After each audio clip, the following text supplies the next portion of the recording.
Everyone, this week's Parshas Beha'aloscha Tafshin Pei Hey, and we will be discussing Perek Tes, chapter 9, Pasuk Tes Vav, verse 15. Mishkan, and on the day that the Mishkan, the tabernacle, was set up, Kiseh ha'anan es ha'mishkan, the cloud covered the tabernacle, or to the tent of the testimony. Meaning, by the daytime, the Mishkan was covered by a cloud. And in the evening, there was on the Mishkan like the appearance of a fire until the morning. This is how it always was. The cloud would cover it, and the appearance of fire at night. And according to the cloud rising up from on the tent, after that, the Jewish people would begin to travel. That was the sign. The Jewish people received the signal from Hashem to start traveling when the cloud would rise up from the tabernacle, from the Mishkan. And in the place where the cloud would come to rest, that is where the Bnei Yisrael would camp. So the directive of when to go, where to camp, was done by the cloud. They never travel at night. No, they did that too. Al pi Hashem Yisu, by the command of God, by the directive of Hashem Yisu, they traveled. Yisu Bnei Yisrael, the Jewish people traveled. And by the directive of Hashem, they camped. All the days that the cloud rested on the Mishkan, that is where they camped. Interesting. We're not calling it a command. It wasn't commandments. It was directives. Okay. Al pi, Okay. So, and then the Psukim goes through all the different kinds of situations about how long they would be there, how long the cloud would be, when they would travel, how many days they can land up staying in a place, how short they can land up staying in a place.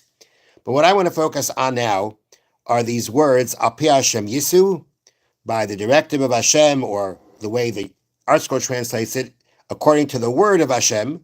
But again, there was no command here. There was no prophecy to Moshe about this, but it was by the command of God, by the means of the movement of the cloud. Al pi Hashem Yisu, by the command of Hashem, they would travel. Bnei Yisrael, Al pi Hashem Yachanu, by the command of Hashem, they would camp. So there is a sefer called Shnei Luchos Habris, known as the Shalah.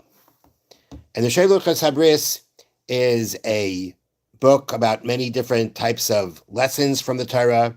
It even has halachas in it. But the Shalah writes here that this pasuk, or this whole discussion here in the parsha, that they did their travelings, they did their movements, they moved forward, they went through their path in life. Here, it was by the command of Hashem, by the directive of Hashem. We should not just look at this as a one-time occurrence, but rather what happened to the Jewish people in the desert in an obvious way is really the paradigm, is really the sign for how we have to look at everything in life. The same way every step the Jewish people took here was based on the directive of Hashem, so too, every step and every level and every different move that we have in life, we have to realize that we are doing the same thing. Al pi Hashem Yisu, we are traveling by the command, by the directive of Hashem. Al pi Hashem Yachnu, by the directive of Hashem, we are encamping. And therefore, says the Shalah, there's a very common refrain that we say when we're about to do something. So let's say a person says, I'm going to New York, right? So people don't just say, I'm going to New York. They say, I'm going to New York. Em Yirtzeh Hashem, right? God willing, if Hashem wants. Says the Shalah that, that kind of a refrain, when we say that, we get very used to it and it just becomes, rote. So therefore, the Shalah says when a person says it, he should stop and put some thought into it. should put some thought, some contemplation that Im Yirtzeh Hashem, not just saying it because, you just say it, but you mean it. And the Rosh Hashanah says that the more a person does that, the more a person instills within them this belief, this belief in Hashem, that Hashem is watching and directing every step of our lives. And then he says, and with that, a person will merit bracha, a person will merit blessing. So the lesson we're supposed to take out of this part of the parsha is that every step in life we have to see that al pi Hashem, it's by Hashem's command, by Hashem's directive.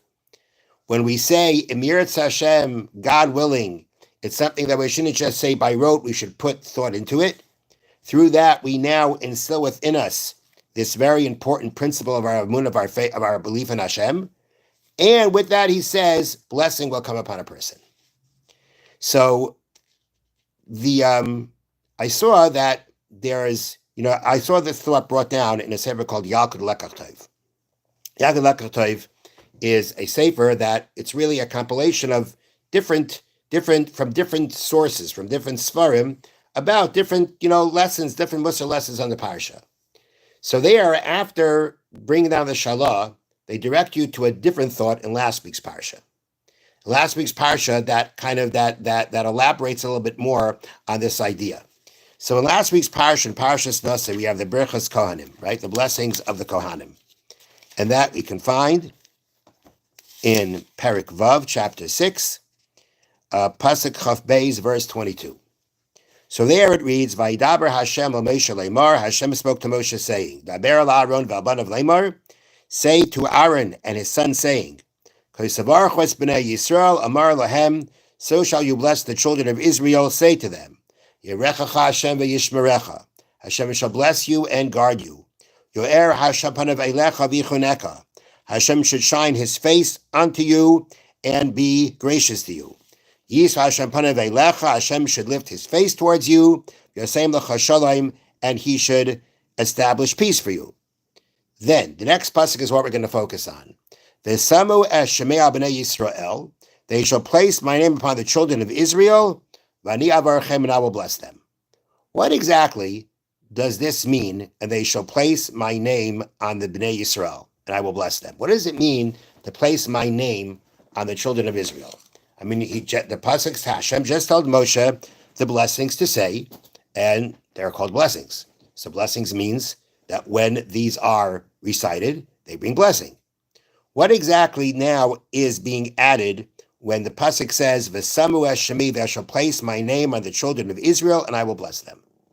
So there is a sefer called Akedas Yitzchak. Akedas Yitzchak was written a couple of hundred years ago, and Akedas Yitzchak explains this pasuk in the following way. There is a pasuk that we say every Shabbos. Hine ein Hashem el yirei av. Behold, the eye of Hashem are to those who fear him. Lamiyachalim lachastoi, to those who hope for his kindness. The eye of Hashem is to those who hope for his kindness. So Akedas Yitzchak explains that he gives sometimes you follow a river of a certain kind of body of water. In some places there's a lot of water. In some places there is less water. That has to do with how large an area there is for the water to be stored. If you have a wider and deeper area, you'll have more water.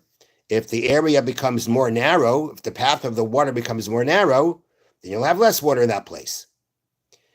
Depending on what the capacity is, that's how much water is held. The same thing comes when a person wants to merit bracha, blessing from Hashem. We have to we have to create the capacity to receive the blessing. It's not so much, or I should say, a big part of receiving blessing from Hashem that comes from our prayers. Of course, your merits help, what your spiritual state helps.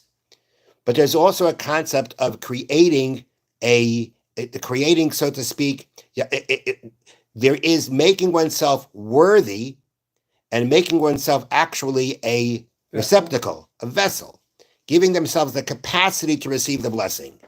And if you create that capacity, if you condition yourself for that, that helps your prayers to be answered, no matter who you are. Because there's something about creating the capacity When you have the capacity, the blessing comes. What creates the capacity? It's that pasuk that we just said. The eye of Hashem are to those who fear him, to those who hope for his kindness. Yitzchak explains that means is that if you are focused on the fact that everything that you receive comes from Hashem, that's what you hope for. That is where the pasuk says the eye of Hashem is onto those who hope for his kindness. You hope for his kindness, the eye of Hashem is there. That creates the capacity for you now to receive the blessing. And again, your spiritual status in general definitely plays a part in the acceptance of your prayers. But it's not the only thing. A person can actually be worthy of Hashem's blessing because they focus on, they hope for his kindness. You hope for Hashem's kindness, your focus that everything comes from Hashem, that becomes the means by which you can receive Hashem's blessing. And therefore, he explains, like Yitzchak explains, that when the pasuk says that they shall place my name on the children of Israel means the Kohanim, who we know are the teachers of the Jewish people, they have a job here to place my name on the Jewish people. Place my name on the Jewish people means the Jewish people should realize that everything that they have in life comes from Hashem. And therefore, and how do they do that? The answer is because when they give these blessings, what do? Each time, by each blessing, they say Hashem's name. They don't just like put it all one big blessing, whatever, and just say Hashem's name once. It's Rechacha Hashem b'yishmerecha. Hashem shall bless you and guard you. Hashem should shine his face towards you. Hashem should lift his face towards you. The fact that they keep repeating Hashem's name by each blessing, that is what's instilling in the Jewish people that whatever blessing they have comes from Hashem. Because every step in life is directed by Hashem, and therefore everything that we receive comes from Hashem. And if that's your focus, if that's what you're focused, then you can receive blessing. That alone gives you the merit for blessing. It means not everyone receiving blessing? It's possible that some people's prayers aren't answered. When a person prays, sometimes the prayers are answered, sometimes they're not. And there can be a lot of reasons. I'm talking about blessing, specific current blessing. Receiving blessing means, will the blessing be fulfilled? Yes. So it can happen, it cannot happen. It all depends. They give the blessing, that's their mitzvah, that has the power to give blessing. How much of it will be fulfilled is going to depend. And one of the things that's going to make a difference is the fact as to whether the Jewish people receiving the blessing don't just like let it just, pass by, Hashem should bless you, but rather it's something they have to contemplate and it's still within them and really be focused on that. And the more a person really lives with that, is really focused on that, that becomes a source of blessing. That gives them now the capacity and the the ability to receive the blessing. I think I one time can't remember where I saw this, but that, so to speak, the spigot of blessing from Hashem is always open. It's always coming down. The question is, can we receive it? Do we have the ability to receive it? And that's what we're saying over here, in the sense that a person, the Samu Hashemi means the Kohanim have this job, this responsibility to instill within Jewish people my name, meaning the focus that everything comes from Hashem.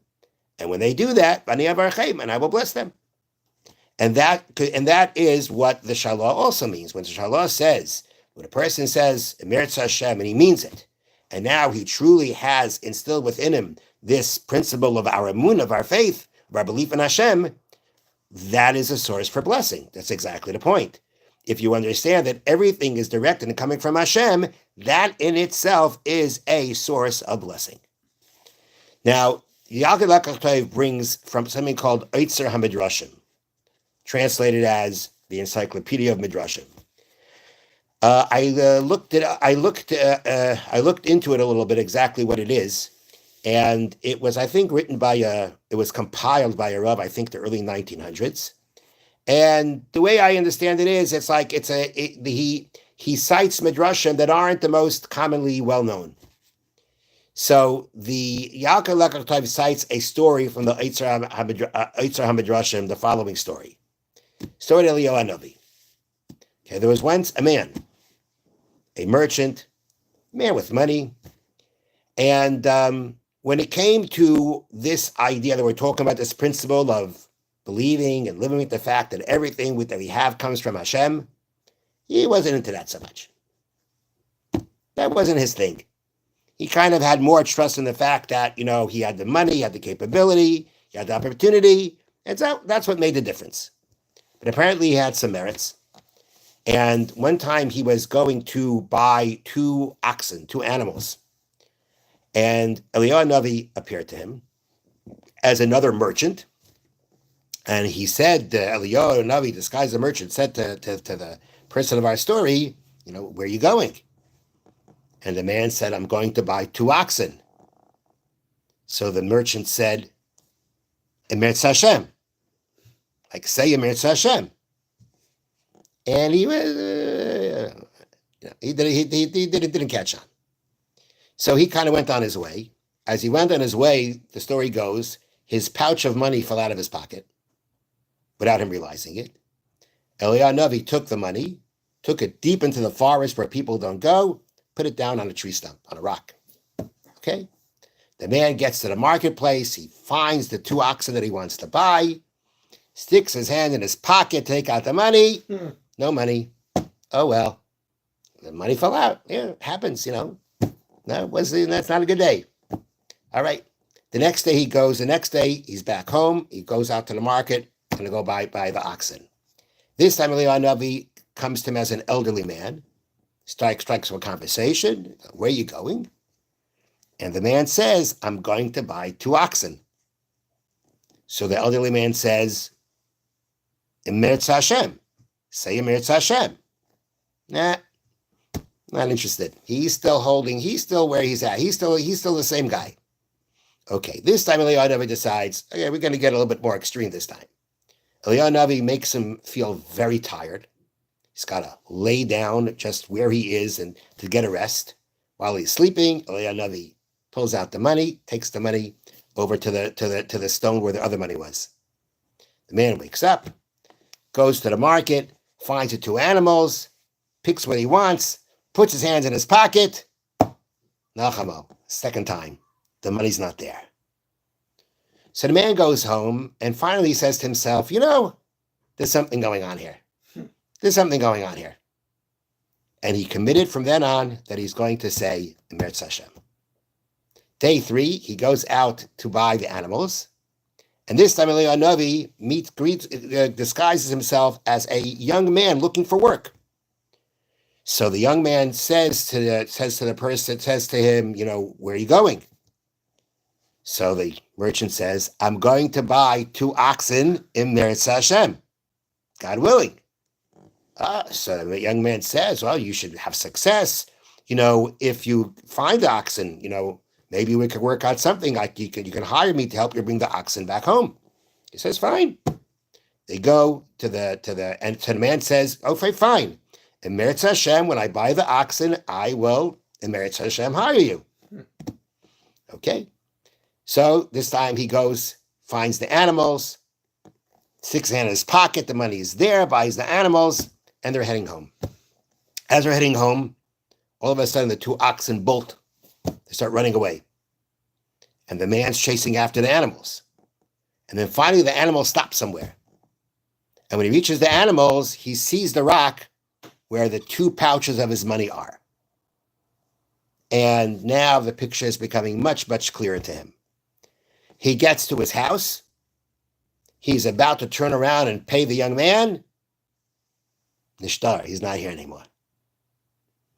And after that, the Medrash says, he said a pasuk that we say again every Shabbos. Ish bar lo yeda, which means a boorish man does not know. Uchasir lo yavan asais, and a fool does not understand this. Basically, he was looking at himself beforehand and realizing that how foolish it was not to have this understanding about the fact that everything happening to him is happening through Hashem's directive. So that's the story that this Medrash brings down. It's a nice story. But again, the point of what we're trying to bring out here is the fact that as the Shalah says, a person should say Emes Hashem with intent, with focus. By doing that, the more a person does that, the more they instill in themselves Emunah Hashem, faith in Hashem, and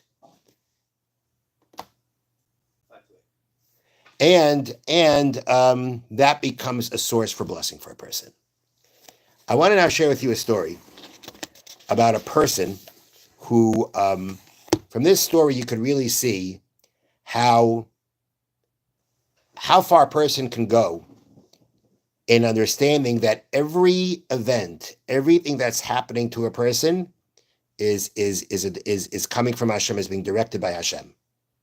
And it's a very tragic story. It's a Holocaust story, but it's just amazing how the person in the story lived with that.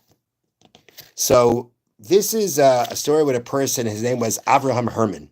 He was a Holocaust survivor, and he had been imprisoned in a camp in Austria. I'm not sure if I'm pronouncing it right, but it's Gunskirchen Lager, which means the Gunskirchen camp. And it was a terrible place. And towards the end of the war, as the Nazis knew that the Americans were approaching, they basically locked the last living people in a barracks, locked them, no food, no water, no nothing, and they ran away. They dropped their uniforms, dressed as civilians to mix amongst the civilians. They shouldn't be caught. And you had these people that were locked in barracks, not even knowing that the camp was abandoned. So that night, there was a certain night, a father held his little son in his arms as the boy was dying in front of his eyes.